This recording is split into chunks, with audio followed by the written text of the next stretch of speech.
The sound of bolt cutters slicing metal echoed like distant gunfire. Clang, clang, clang. In a neighborhood that prided itself on quiet perfection, that sound shattered everything.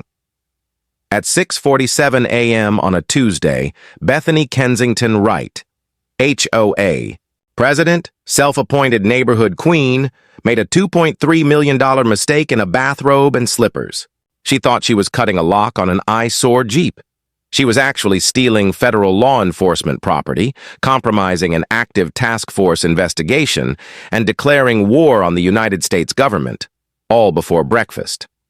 My name is Marcus Tank Rodriguez, and I serve on a federal drug task force. But 3 months ago, I was just a soldier inheriting my grandmother's house, hoping to turn it into a quiet home base during deployments. I had no idea I was walking into a war zone, Willowbrook Estates, the kind of place that looks peaceful. In Zillow listings, identical beige homes, perfect lawns, artificial smiles, but underneath, entitlement and fear. A monthly $150 HOA fee just to fund a dictatorship in pearls and pearls of paperwork. And the dictator? Bethany, 52, drives a white Lexus, married to a city councilman named Carl, which made her feel untouchable. She measured grass with a ruler, sent violation notices if Christmas lights stayed up past New Year's. But what she did to me, to my sister, went beyond petty rules. It was personal and illegal. 2 weeks into my overseas deployment, while I was dodging bullets in cartel territory, I got an email. Violation notice. Unauthorized commercial vehicle storage. It was my Jeep, government issued with federal. Task force decals and encrypted surveillance equipment worth nearly $350,000. But Bethany called it unsightly, claimed it broke HOA covenants. My Jeep wasn't just a vehicle, it was an operational asset, protected under federal law. But Bethany didn't care. My sister Maya did everything right. She's a teacher, sweet, kind, with a steel spine. She doesn't even realize she has. She showed Bethany my deployment papers, offered to cover the Jeep, pleaded with her. Bethany looked her in the eye and said, "If your brother can't follow simple community standards, maybe your family doesn't belong." Here, that sentence stuck like shrapnel in my chest, especially when Maya called me crying, saying Bethany threatened her job, said Carl had influence over the school district. It wasn't just me. Maya discovered a pattern. Every military family in Willowbrook, the Johnsons, the Martinezes, the Hendersons, all targeted. Fake citations, intimidation, fines for garden gnomes or improperly stored bikes. And it wasn't random. Maya found the original HOA bylaws from 1987 in Grandma's files. They clearly protected military vehicles and government property. Bethany was fabricating violations, weaponizing ignorance and fear to force families out. My grandmother always said, "Mijo, you stand up to bullies, but you do it the right way." I heard her voice in my head as Maya cried on the phone, her voice cracking under the weight of everything Bethany had unleashed. So I called in backup. I reached out to JAG, the military lawyers. Staff Sergeant Williams took one look at the file and said, "Rodriguez, this isn't an HOA dispute. This is federal theft, and this woman just became very interesting to the Department of Defense." Turns out, Bethany violated the Service Members Civil Relief Act, which protects deployed personnel from exactly this kind of abuse. But more importantly, she was interfering with federal operations. Then Maya found the first real bombshell, buried in Grandma's HOA papers, meeting minutes from 2019. A letter Bethany had sent to the City Planning Board opposing military housing support in Willowbrook. She wrote, "Transient military populations don't invest in long-term community values." Translation: "Get the soldiers out." Maya's voice cracked again when she found it. "Tank, she's been doing this for years." I felt rage crawl into my throat. This wasn't about lawns or vehicles. This was a coordinated attack on military families, and Bethany had no idea who she was messing with.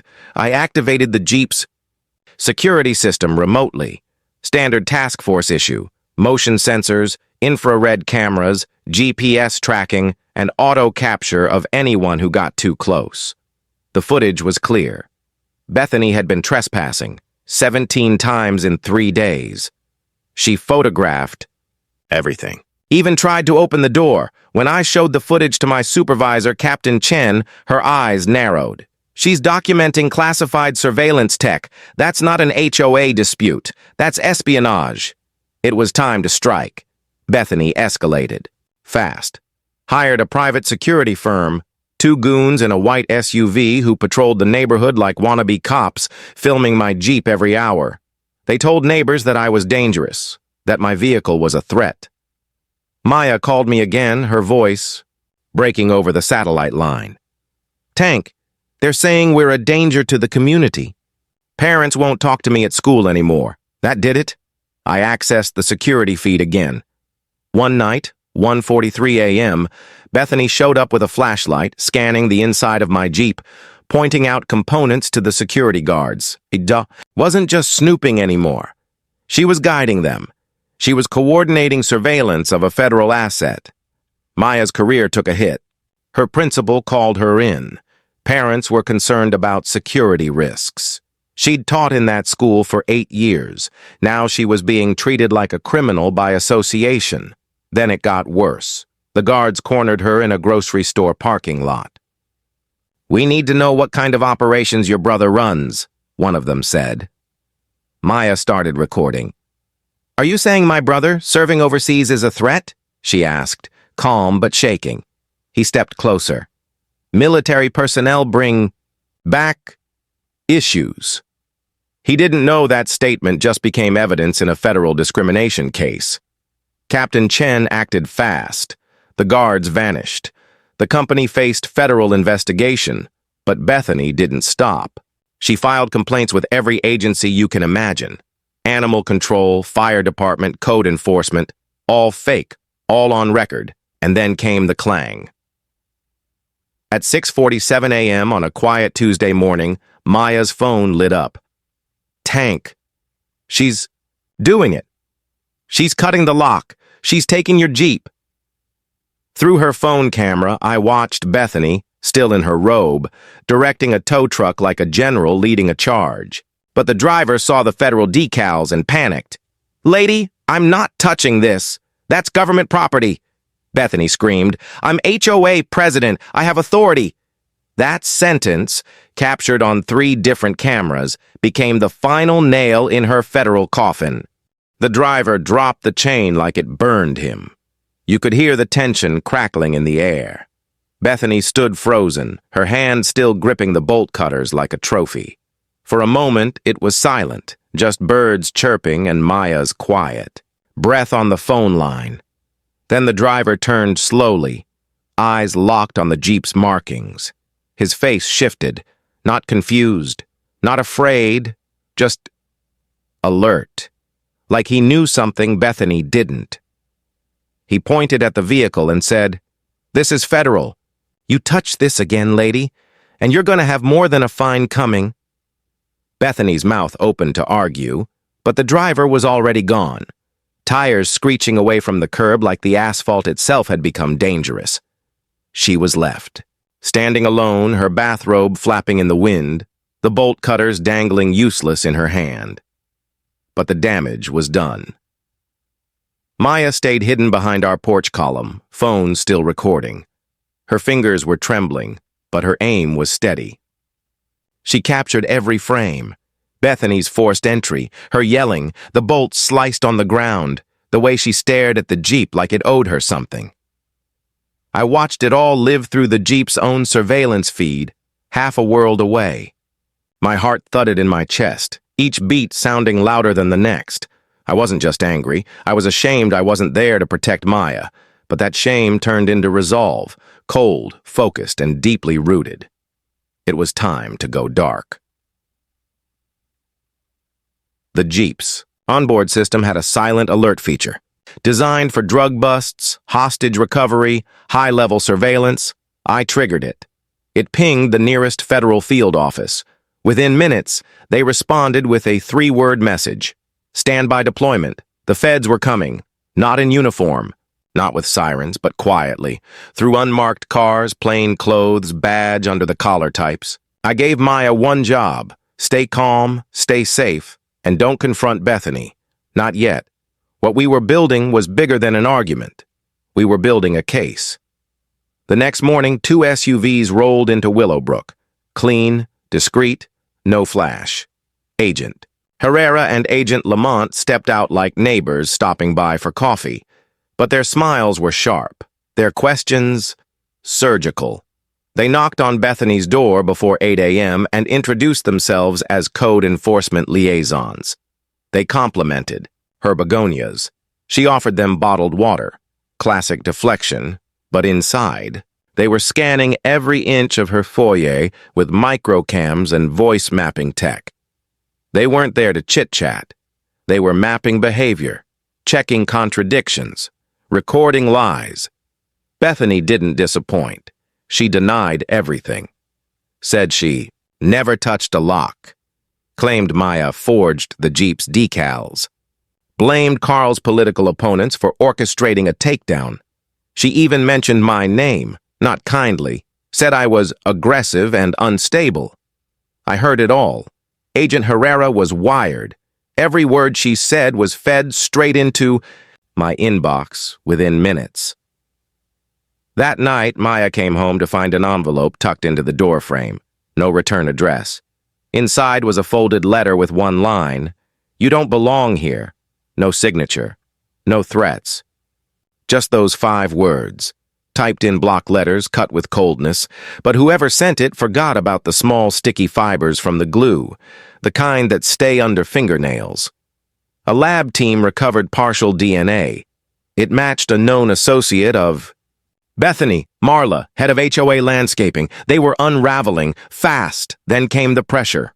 Carl Kensington Wright, Bethany's husband, and a member of the local city council, filed a complaint against Maya's teaching license, claimed she was emotionally unstable and a disruptive influence on students.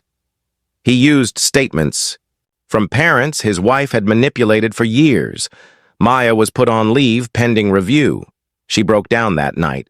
First time I'd ever heard her cry like that since Mom's funeral. Tank!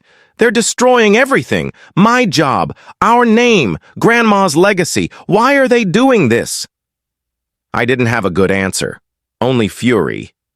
But something changed inside Maya after that. I think hitting bottom does that to some people.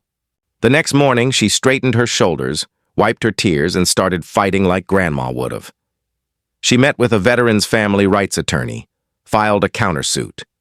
Reached out to every military family Bethany had ever fined, harassed, or exiled from the neighborhood. She built a coalition. The Johnsons, the Martinezes, the Hendersons. Each came forward with their own horror stories. HOA fines for flagpoles, wreaths, service dog signs. Bethany had systematically erased every military family from Willowbrook, or tried to. But now their voices were too loud to ignore. Meanwhile, Agent Herrera uncovered something else. A secret account. HOA discretionary funds redirected to a landscaping improvement fund that didn't exist. Over $97,000 in expenses for repairs that had no invoices. Herrera leaned in. She traced it to Carl, siphoning funds to cover campaign debts. Bethany had helped forge board approvals. Maya's footage of the Jeep theft wasn't just evidence of a property crime. It tied directly to obstruction of a federal operation. That gave the feds teeth. But we needed one more piece. Bethany's laptop. It was rumored she kept everything digital. Meeting notes, altered bylaw drafts, fake vote logs. And if we could get a warrant, we could bury her. Legally, permanently, and with no chance of her slithering out of it. I called in a favor from an old contact in cyber forensics. Sergeant Keating, she had ways. Within 72 hours, we had enough. Metadata and behavior pattern triggers to get probable cause for a device retrieval order. But it had to be discreet.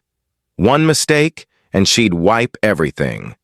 That's when Maya stepped in. She offered to apologize. Said she wanted to make peace for the community's sake.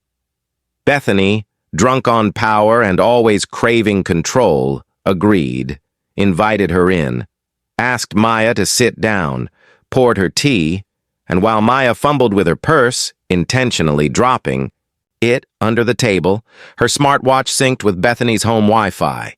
It pinged 5 times. That's all Keating needed.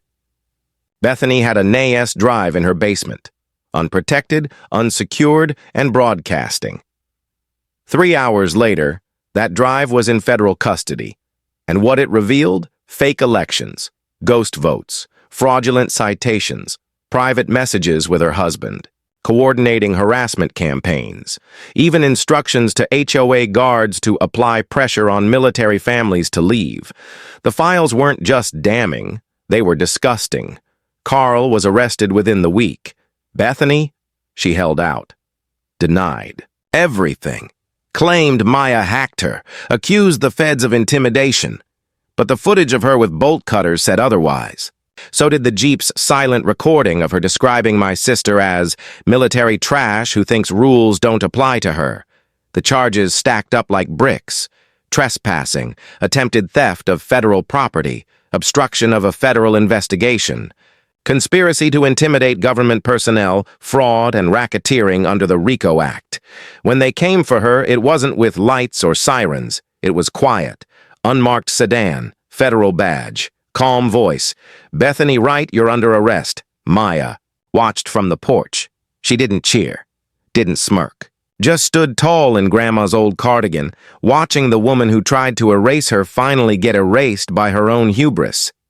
Later that evening, Maya texted me a photo. It was the bolt cutters, still lying on the grass where Bethany had dropped. Them. Next to it was a note she'd written herself. We don't break, we build. I stared at that image for a long time. It wasn't just about the Jeep, or the job, or even the house. It was about showing the world that when you push a soldier's family to the edge, when you think they're quiet, or gone, or powerless, you forget something important. We never stop protecting what matters, even when we're not home. Some things never leave you. Not war, not betrayal, not the silence after a storm when you're still wondering if it's really over. That's how Maya described the days after Bethany's arrest. The neighborhood didn't celebrate. No parades. No apologies. Just whispers behind blinds and fake smiles in grocery aisles. But something had shifted. Bethany's iron grip on Willowbrook cracked like an old sidewalk under weight it was never meant to bear. For the first time in years, people questioned the rules, the absurd fines, the fear that had ruled their daily lives. Yet the shadows she'd left behind didn't vanish. They just sat, quiet and waiting. Maya stayed strong in public, but I could hear the fatigue in her voice.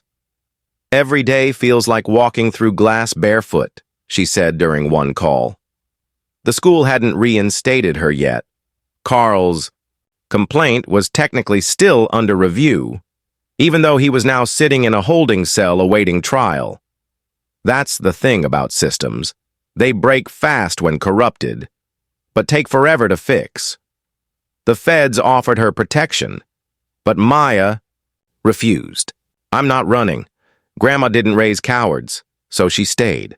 Taught herself law at night, replanted Grandma's flowers, even started hosting backyard coffees for other military families, small, quiet gatherings where they talked about everything Bethany tried to erase. It wasn't about rebellion, it was about reclaiming space. But the storm wasn't done. 3 weeks after the arrest, Maya came home to find our fence slashed open. Not just cut, sliced clean, as if someone used a professional-grade tool. The Jeep was untouched, now parked behind reinforced gates with camera coverage. But the message was clear. They were watching. At first, we thought it was leftover resentment. A neighbor still loyal to Bethany, but when Maya sent me the footage, something caught my eye. The figure didn't act like a vandal, no hesitation, no mess, just in, out, gone, tactical. I knew that walk, I'd seen it in cartel runners. I'd seen it in military drop zones. Whoever cut that fence wasn't just angry, they were trained. I called Captain Chen immediately. She was quiet for a moment, then said something I hadn't expected. "You're not going to like this." 2 days later, I was flown back stateside under emergency reassignment. It wasn't a welcome home kind of return. It was dark, discreet, and purpose-driven. Because what Chen showed me next cracked the story wide open. It wasn't just Bethany. 2 weeks before her arrest, she'd been contacted by someone outside the HOA network. A man flagged in 3 different DEA reports. Posing as a real estate investor, he'd met with her under the guise of improving the community's commercial value. But his name came up in another file, a laundering associate linked to a cartel operation we'd been tracking for over a year. Bethany wasn't just drunk on HOA power. She'd been a willing pawn in something bigger. Our Jeep, my Jeep, wasn't just parked in the wrong driveway. It was a threat to an entire laundering ring operating under the radar through suburban housing developments. And Bethany? She was their perfect mask. Obsessive, controlling, willing to harass anyone who asked questions. She wasn't just targeting military families for fun. She was clearing space. One by one, families who served, disciplined, alert, trained, were pushed out of Willowbrook, the ones who remained. Elderly, passive, too tired to resist. It was tactical urban displacement. And Maya? She was now the last obstacle in their line of sight. I felt my blood turn cold. My sister had unknowingly walked into the heart of a crime web and stood there, alone, refusing to flinch. So we brought in our own team. Not uniforms, not lights and sirens, just quiet, skilled, familiar with shadows. I moved into the neighborhood under an alias, took up the rental 2 streets over. Maya knew, but no one else did. Even the HOA board, now in disarray and run by a temporary committee, believed I was just Mr. Valdez, the quiet guy with the motorcycle and the security camera obsession. Every night, I watched. Every night, I waited. And then, they made a mistake. Tuesday, 3:18 a.m. A vehicle pulled up just outside Maya's cul-de-sac. No plates, no lights. Just sat there for 12 minutes. Then a man exited. Black hoodie, military boots, gloves. He didn't approach the house. He walked the perimeter, mapped it. What he didn't know? He was being tracked from 5 different angles. We let him finish. Let him vanish. Then followed. 2 blocks down, he met someone in a white van. They exchanged something, an envelope. When our team intercepted the man hours later, they found photos of Maya, of the Jeep, of me, and a typed dossier labeled Rodriguez Family, Problem Units. It was all in motion again, but this time we were ready. The cartel's real estate laundering wing, operating under shell companies, slipping funds into community projects and fake landscaping repairs, had taken root in 5 HOA neighborhoods across the state. Willowbrook was just one. Bethany had been their test pilot. Now that she was gone, they were trying to install someone new. Her name was Lindsay Carr, a soft-spoken volunteer who'd suddenly appeared at community meetings with ideas about restoring order and rebuilding trust. On paper, clean, no priors. But her financial records told another story, transferred funds from accounts tied to the same laundering routes Bethany had used. They weren't even hiding it anymore. I confronted her, carefully, quietly, with Agent Herrera at my side. We posed as neighbors offering to help organize the next HOA election. She smiled, offered lemonade. But when Herrera asked about her plans for reclassifying vehicle rules, her response made my stomach turn. Well, certain families bring a lot of government eyes. That's not great for property value. Government eyes. She wasn't talking about my Jeep anymore. She was talking about us. I knew then. This wasn't over. Not even close. But Maya? She stood taller than ever. She'd just been reinstated at the school. The board voted unanimously to clear her record after evidence of Carl's interference came out. Parents who once avoided her were now sending notes of apology. Students left handmade cards on her desk. One said, "Thank you for protecting us even when it was hard." She kept that one in her wallet. I told her about Lindsay, about the cartel's ongoing push to reclaim the neighborhood, about how they were grooming her as Bethany 2.0. Maya didn't blink. Then we don't let them win. She started attending HOA meetings again, armed with every law, every statute, every resident story. She called out corruption in public. She forced transparency. She demanded elections, and she ran for HOA president, not for power, for protection, for justice. The night of the election, the community center was packed, more than ever before, military families, elderly neighbors, even. A few who once backed Bethany, now silent, ashamed. When the ballots were counted, the result was clear. Maya Rodriguez, 87% of the vote. The next morning, she sent out her first notice. Not a fine, not a threat. Just a letter that said, Willowbrook belongs to its people, not its fear. And that white van, gone by sunrise. Why is it that even after a battle is won, your shoulders still tense at every creak in the floorboards? That's what Maya told me the morning after the election. She stood at the edge of the community garden, the same one Bethany once threatened, to bulldoze because it invited pests, watching sunflowers rise in soil that had been stomped flat for years. "It doesn't feel real," she said. "Like the monster's gone, but the closet door's still cracked open." She wasn't wrong. The cartel wasn't just one face. It was an operation built to be invisible. And when you cut off one arm, two more appeared with newer names and cleaner paperwork. But we had a new tool now, legitimacy. Maya wasn't just a target anymore. She was in charge. Still, that kind of power came with eyes, watching her, testing her. 1 week into her presidency, Lindsay Carr vanished from Willowbrook. Her house was sold overnight to a shell company in Nevada. She left behind only a locked filing cabinet and a humming electrical box hidden under her back patio, disguised as irrigation control. Inside it, a burner device. Hardwired, signal masking, meant to intercept and reroute Wi-Fi data to an external collector. This wasn't just neighborhood surveillance, this was data theft, and the target was Maya. I stared at it in disbelief. They'd embedded spy tech into HOA property because Maya dared to fight back. Agent Herrera ordered a digital sweep of the neighborhood. We found 3 more. 3. 1 tucked behind a mailbox. 1 inside the trunk of a junked car left on the curb for weeks. 1, the boldest, embedded into a fake children's scooter chained to a lamppost 2 houses from Maya's. They weren't just watching, they were mapping. Resident patterns, security responses, police call logs, even HOA login attempts to the community's portal. But they didn't count on Maya being more than just brave. They didn't count on her being smart. She called a special meeting.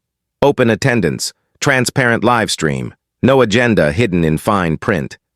She invited cybersecurity experts, local news, even former board members who'd quit under Bethany's regime, and in front of the entire neighborhood, she revealed the device. "This," she said, holding the burner box up to the camera, "was in our community, not authorized, not listed, and not legal." Gasps filled the room. Some residents clutched their chests, others exchanged glances, fear flickering across their faces. One woman fainted, and in the corner, a man in a windbreaker stood up and left. Too fast, too quiet. We got his license plate. It linked back to a dummy car lot used in 2 laundering busts just months before. That night, federal agents raided the storage units Lindsay once rented under an alias. Inside, they found a collection of HOA files from 5 separate neighborhoods across the county. resident lists, military status flags, job titles, surveillance logs. Maya wasn't just on their radar. She was the firewall between them and a complete takeover. She never flinched. She used her new authority to rewrite the HOA code, line by line, removing every clause Bethany had twisted, reinstating protections for service members, mandating open elections, demanding third-party audits of every expense. And when someone questioned her motives, called it emotional. Governance. She looked them dead in the eye and said, "You're damn right it's emotional, because people live here, families bleed here, and I'll never apologize for caring." That silenced the room. But there was one last thing we hadn't faced yet, Bethany's trial. It began on a rainy Monday, 6 months after her arrest. The courtroom was half filled, mostly quiet, with the occasional whisper when someone recognized Maya as she entered, head held high. Carl wasn't there. He'd taken a deal in exchange for testifying against her. His sentence, 10 years. No parole. His silence? Priceless. Bethany entered in a navy suit, hair pulled tight, face hard, still defiant, still pretending she had power. But when the prosecution played the footage, her screaming at the tow truck driver, slicing the lock, her exact words, "I'm HOA president, I have authority," that defiance cracked. Then came the documents, the fake vote logs, the redirected funds, the text between her and Carl planning pressure campaigns against Maya. One read, "Just keep her scared. No one fights back for long." The jury looked at Maya, then at Bethany. You could feel the verdict settle in the air before it was even spoken. Guilty. On all counts. The judge didn't hold back. "Ms. Wright, you used community authority to conduct what amounts to organized harassment and obstruction of justice. You endangered federal operations. You silenced good people. You stole peace from those who gave everything to protect it." She was sentenced to 22 years in federal prison. No parole. No public office ever again. And when she turned around to glance back at the courtroom, her eyes met Maya's. No words were exchanged. But Maya didn't look away. Outside, the rain had stopped. Maya stepped onto the courthouse steps, her face caught in a beam of sunlight cutting through gray clouds. Reporters swarmed. Questions flew. But she just said one thing. She tried to erase us. But now the whole country sees us. It wasn't ego. It was truth. The footage of the trial went viral. News anchors told the story like it was a drama. The HOA war. The Jeep that brought down a queen. How one family turned a community around. But for us, it wasn't about headlines. It was about healing. That night, Maya and I sat on the porch where it all began. The Jeep was still there, now perfectly legal, untouchable, and framed by a new, stronger gate. A kid across the street rode his bike past and shouted, "Hi, Ms. Rodriguez! Thanks for fixing the park." We both smiled. "That's the win," she said quietly. Not the sentence, not the news, just that. And as the sun dipped behind the rooftops of Willowbrook, I realized something I hadn't felt in a long time. Peace, the kind you earn, the kind you defend, the kind that grows where fear used to live. Sometimes peace feels like a soft lie. It looks like a sunset, feels like a gentle breeze. But deep down, you know it's temporary. That's how Maya described those first few weeks after Bethany's sentencing. The neighborhood felt calm. Kids played outside without glances over their shoulders. Flags hung from porches without fear of citations. But in that quiet, something else stirred. We knew the cartel's arm had been cut short in Willowbrook. But we also knew the root system ran deeper.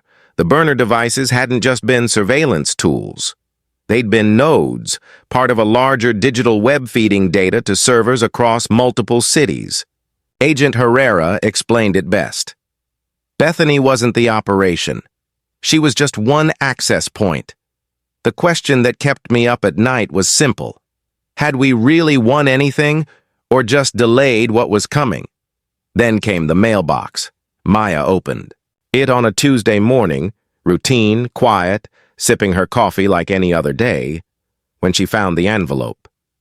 No name, no stamp, just placed there by hand. Inside was a photo, a printed image of her classroom window, the blinds half drawn, the angle unmistakable. It had been taken from outside the school. Below it, typed in red block font, back in B. Session soon. That's all. No threats. No name. But we both knew what it meant. They weren't done with her, and they wanted her to know it. I flew into action. Surveillance around the school was reinforced.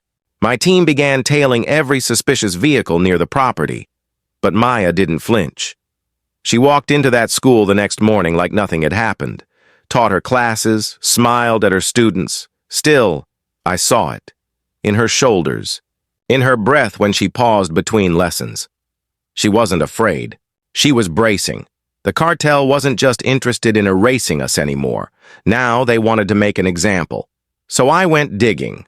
Bethany had a backup laptop, never registered, never used at HOA meetings.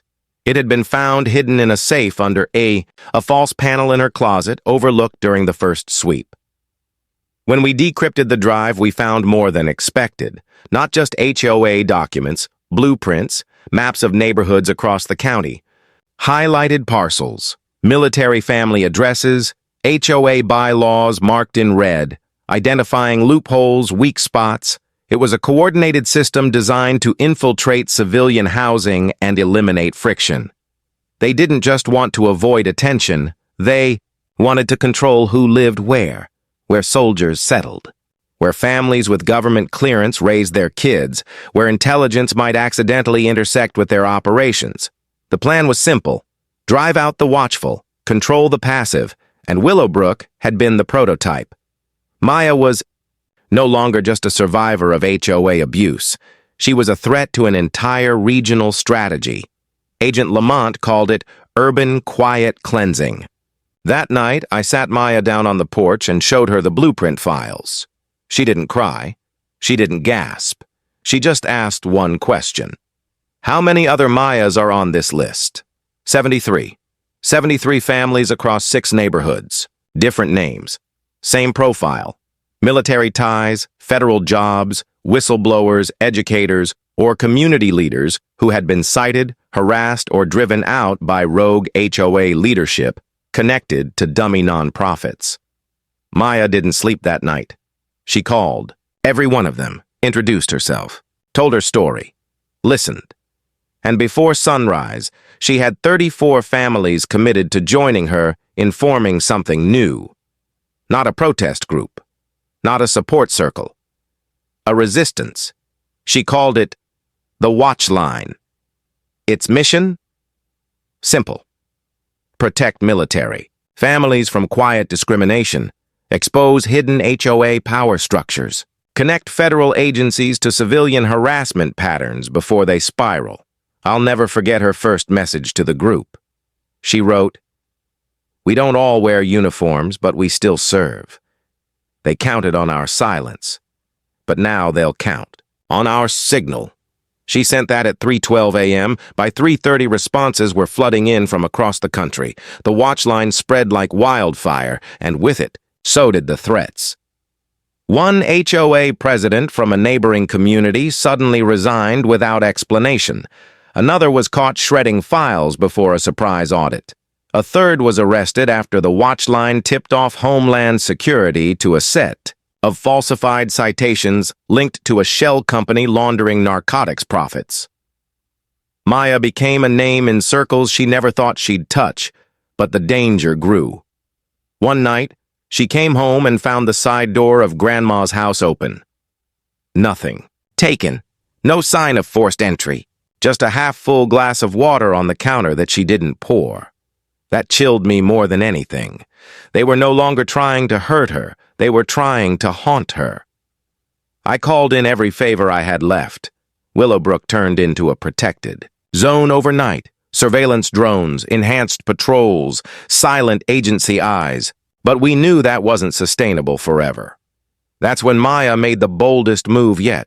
She ran a national press interview, sat in front of a camera, told her story, exposed the network, shared every document, every intercepted message, every coordinated act of quiet intimidation. Her closing line?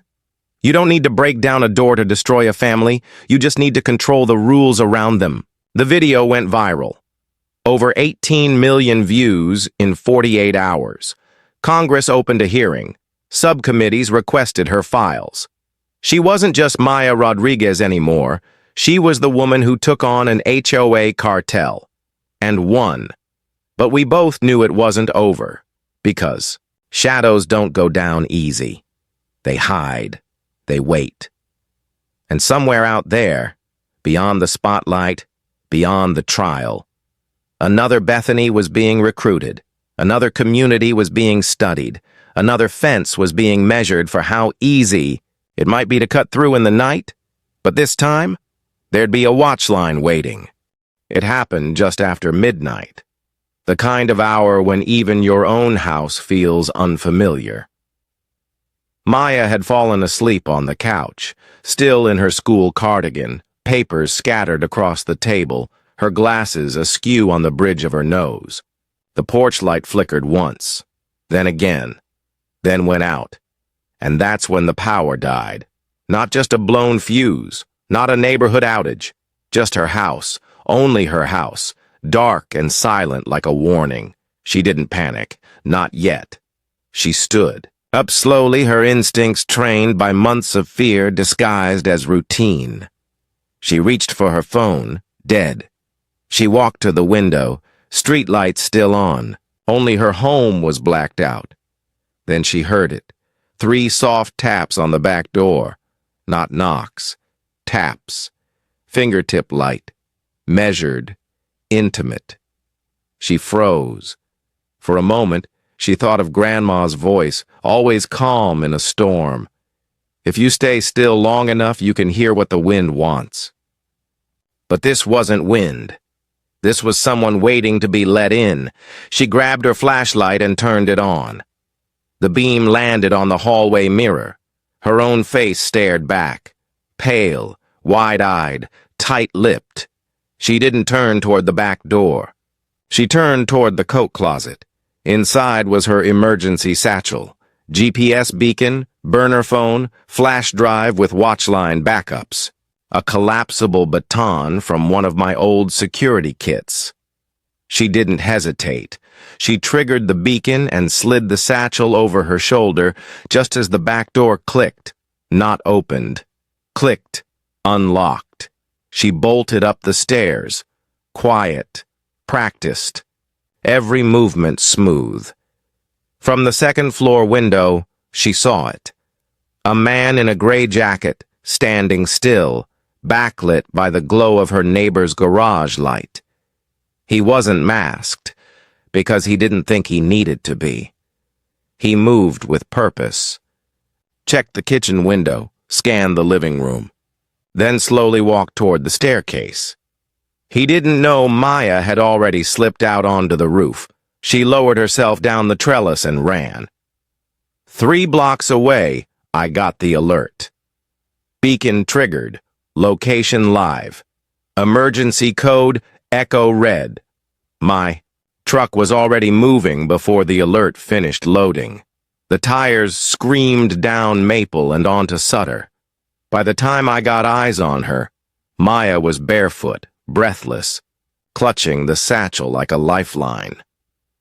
I opened the door, she jumped in, and I hit the gas. We didn't speak for 3 intersections. Then she whispered, "He had keys." My knuckles went white on the steering wheel. We drove straight to the field. Office. Agent Herrera met us at the gate. No questions.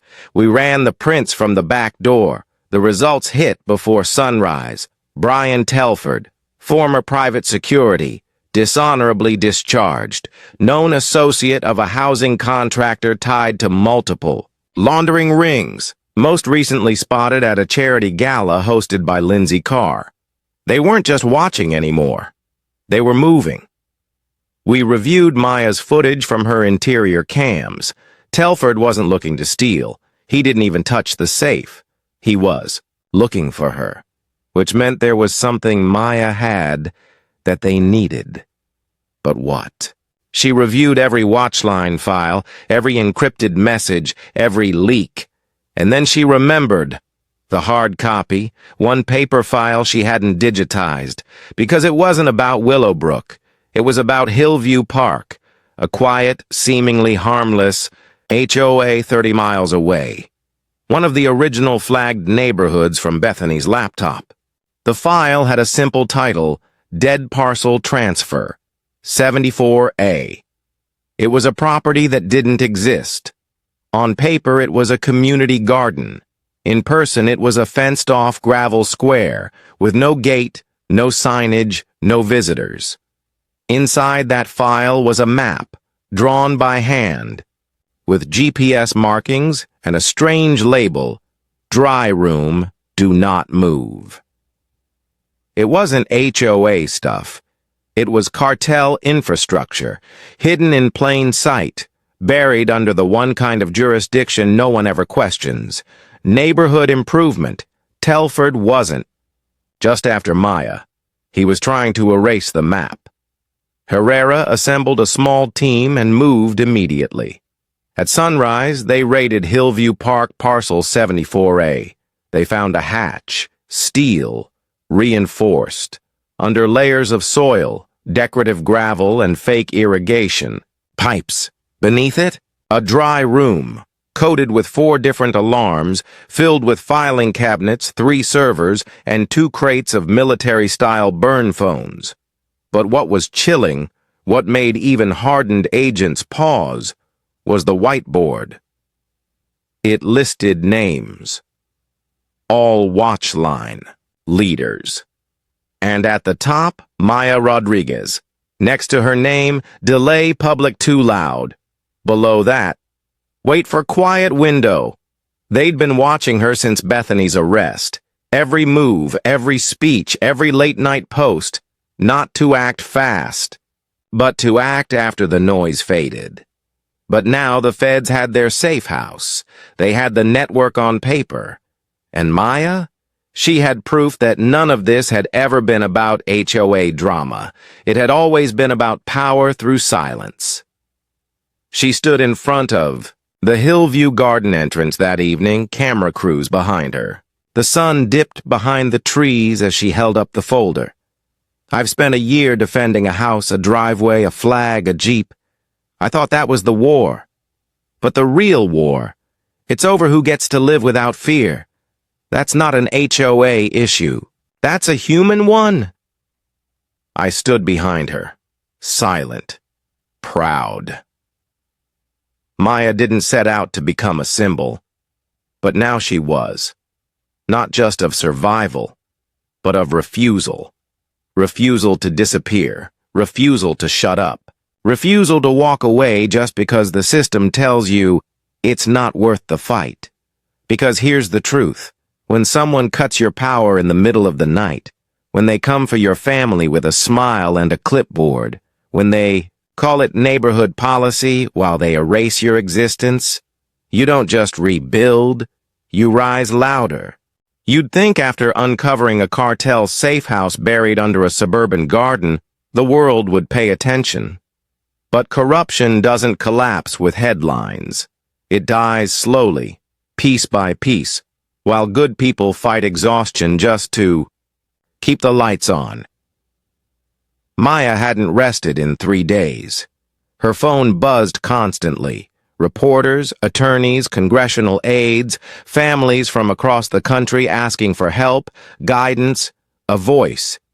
The watch line had gone national. 52 chapters formed in a week. 3 new federal investigations opened. But with every victory came a new wave of pushback, threats again. This time, digital. Her emails were hacked. Photos of her at school were doctored to spread online, labeled with slurs and accusations.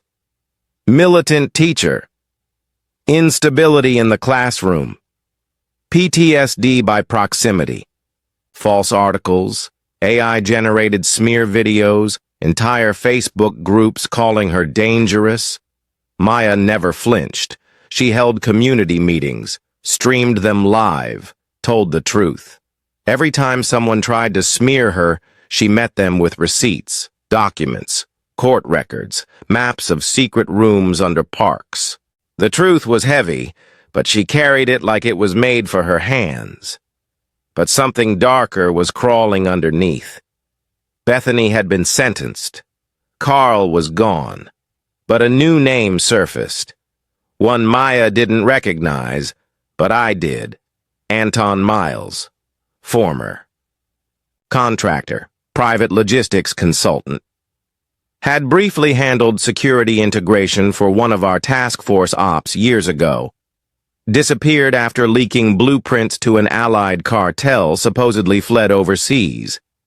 Now, he was in Florida, and 2 watchline leads there had gone silent. Not just missed a call, disappeared, no digital trace, phones powered off, homes locked, vehicles parked as if untouched for days. It wasn't coincidence. Miles was the fail-safe. He wasn't interested in intimidation or bureaucracy. He was cleanup, and someone had activated him. We put Maya on lockdown.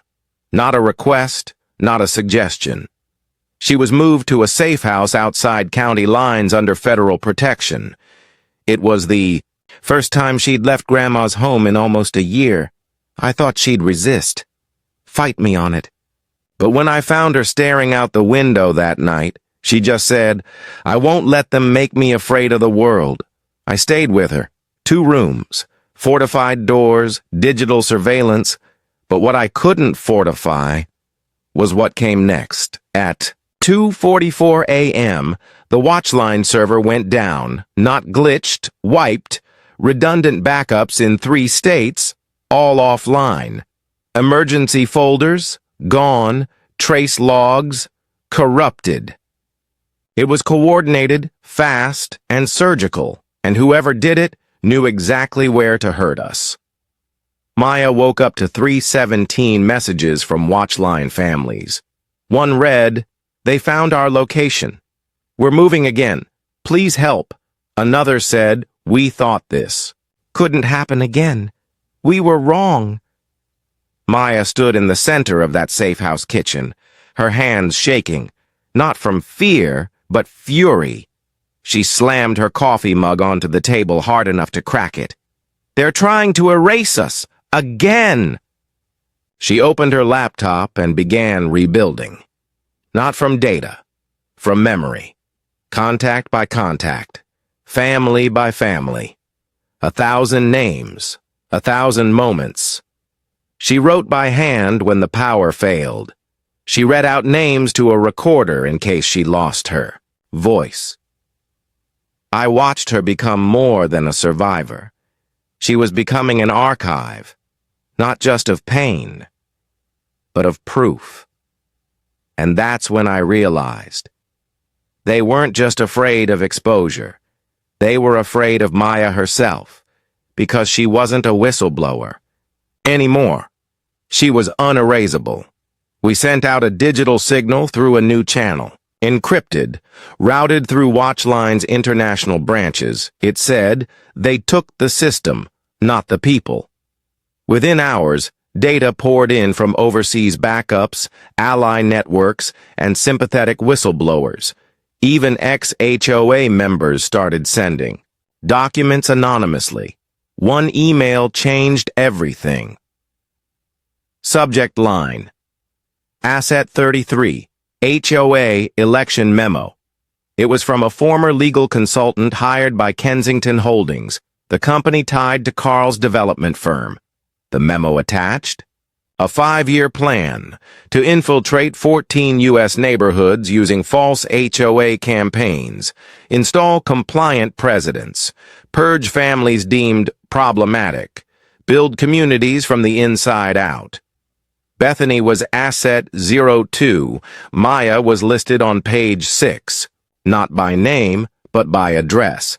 It said, Rodriguez Parcel, flag for early pressure, risk category, educator, veteran affiliation, resilient, delay escalation. She read it without blinking. Then she stood and said the words I'll never forget. If they marked me as the problem, they're not ready for what happens when we all become the solution. We brought it to Capitol Hill. The documents. The testimonies. The recordings, federal agents, families who'd been harassed, manipulated, lied to, fined into foreclosure, silenced under legal threats while living next to hidden infrastructure trafficking influence and drugs. The Congressional Subcommittee launched emergency hearings. Maya was the first to testify. She sat down in a navy blouse, no makeup, hair tied back, worn hands, tired eyes. But when she opened her mouth, she carried every voice they tried to silence. I was a teacher. My brother. Served. Our only crime was not leaving when they told us we didn't belong. She told them about Bethany, about the Jeep, about the bolt cutters, the camera feeds, the nighttime knocks, the data theft, the garden safe house, the failed smear campaigns, the whisper network of corrupted power posing as community governance. She ended with this: America deserves better than fake laws used as weapons. Military families aren't your disruption. We're your line in the sand. The chamber erupted. Even the senators who barely looked up from their tablets stood and applauded. That same night, Maya received a message from one of the watch line, families who'd been hiding in Texas. Just 2 words: we're safe. She exhaled for the first time in weeks, and for the first time, she cried. Not from fear, from knowing that the fight meant something. It started where it all began. Grandma's porch. The same wood-planked steps Maya once stood on as a girl, holding her brother's hand, watching neighbors wave with smiles that didn't always reach their eyes. This time, she stood alone. But the porch wasn't quiet anymore. There were people, rows of chairs across the yard, flags, candles, camera crews lining the sidewalk, yes, but behind them, families, dozens of them, watch line leaders, neighbors who once looked the other way, veterans who'd been evicted, teachers forced to resign, even the mailman who first warned Maya that something was off with the HOA. They'd all come home. It was Watchline's first national summit, and Maya had insisted it happen not in D.C., not in some hotel ballroom, but right here. Where the Jeep once sat behind a fence Bethany tried to cut through. Where the power went out. Where the night knocks came. Because this place wasn't just where the fight began, it was where Maya proved you could win without running.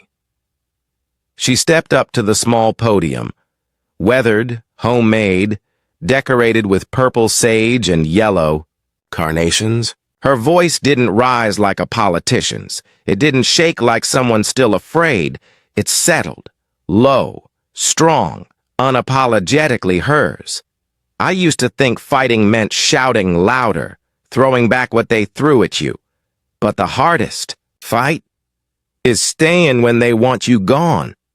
Her voice paused. People leaned in. I wasn't trying to become anything. I was just trying to exist. In peace. In the house my grandmother left me, in a neighborhood that thought rules mattered more than people. She looked toward the back, where Tank leaned against the porch post, arms crossed, quiet as always. And for a while, I thought the Jeep was the story. The fines, the arrests. But now I know the story was never about what they took. It was about what they couldn't. The crowd stood. Applause didn't burst. It rolled, soft, respectful, the kind of silence after a storm that feels earned, safe. Later that night, I found Maya sitting on the porch steps, legs stretched, shoes kicked off, sipping sweet tea. "You know," she said without looking at me, "I kept hearing her voice. Grandma, every time I almost gave up." I nodded. What was she saying? Maya smiled, eyes soft. She'd say, "Honey, don't ever hand over your peace just because someone else is uncomfortable with it." We sat in the quiet for a while. Then came the final blow to the cartel. Network Agent Herrera called the next morning. Anton Miles had been arrested in New Mexico after trying to bribe a rural HOA president. Inside his briefcase, forged HOA ballots, fake citations, a burner drive labeled Plan R. The court moved fast. Within weeks, multiple federal indictments were unsealed. Over a dozen shell organizations tied to property improvement boards were exposed. Property seizures began. Funds were frozen, and in a quiet courtroom in Virginia, Bethany Wright was brought back to testify under protective custody, only to be hit with 3 additional charges related to obstruction and racketeering. Her face when Maya entered the room? Stone, cold, hollow, because now she knew Maya hadn't just survived. She'd undone the empire Bethany helped build. At the closing session of the National Watchline Conference, Maya was awarded the Civil Resilience Medal by the Office of Community Integrity. She didn't accept it with a speech. She held it in both hands, looked out at the families, the ones who stayed, the ones who returned, the ones still hiding, and said only this: "This doesn't belong on a wall. It belongs in every home that ever got told it didn't belong." Then she handed it to a child in the front row, a little girl in a wheelchair who'd traveled from Kansas with her mom, a single mother fined out of her home 3 years ago after refusing to hide her daughter's accessibility ramp. The girl held the medal like it was made of light. And maybe it was. Maya moved back into Grandma's house permanently that spring. The Jeep? Still there. Polished. Untouched. Unapologetically bold in the driveway, right where it had been when Bethany tried to slice through the gate with bolt cutters and ego. The fence was new now, iron, reinforced, but not to keep people out, to remind them that some homes don't fall, ever. And sometimes justice doesn't come in sirens or gavels. Sometimes it pulls up in a driveway, parks its wheels, and refuses to move. Because it's not just a vehicle, it's a message. This space is protected. This family is unshakable. This life, this peace was earned. And no clipboard queen, no contractor, thug. No shadow operation wearing HOA colors would ever change that again. So if you ever pass a house like Maya's, flags waving, garden blooming, a Jeep in the drive, and a steel gate that looks a little too strong for a neighborhood that... Quiet! Just know, you're not looking at just a home, you're looking at a fortress. Not built of bricks, but of courage.